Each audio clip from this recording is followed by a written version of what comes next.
Marco, me quer indicar ou me quer informar o povo que durante o momento que o presidente, senhor Camperveen, abre a reunião, nós pedimos ponto de ordem, nossa fração pediu ponto de ordem, então nós indicar que nós fazemos uma petição para nós portar um encontro público com o grêmio, para que com o encontro público para cada de grêmio por informar o povo tocante de não preocupação e também que a tua recomendação que é pouco espaço que não por a de parte do governo não compartilhar com o governo, pero em caso aqui lamentavelmente o presidente de senhor Camperveen indica no momento aqui que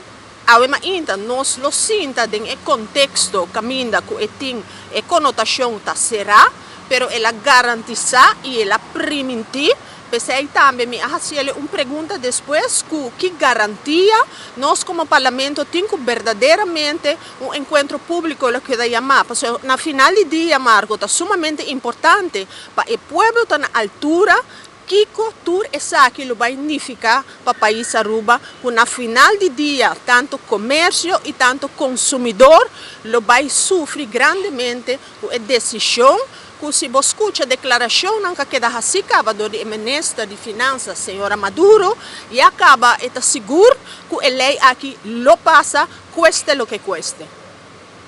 E há assim também que é parte da coalição estava tendo preocupação ou não estava complaciente que a pessoa sacava aqui que vai ter esse resultado? Marco, está surpresivo, mas não pode esperar outro. É motivo que a coalição é a única pessoa que forma parte da coalição, que é o presidente, senhor Camperveen, faz duas perguntas. É experto não presente, mas o qual é duas pessoas que estavam presentes no primeiro lugar. Não estava três, mas depois não havia dois, que representa a fração de MEP, não estava mais tel. Me faz uma petição,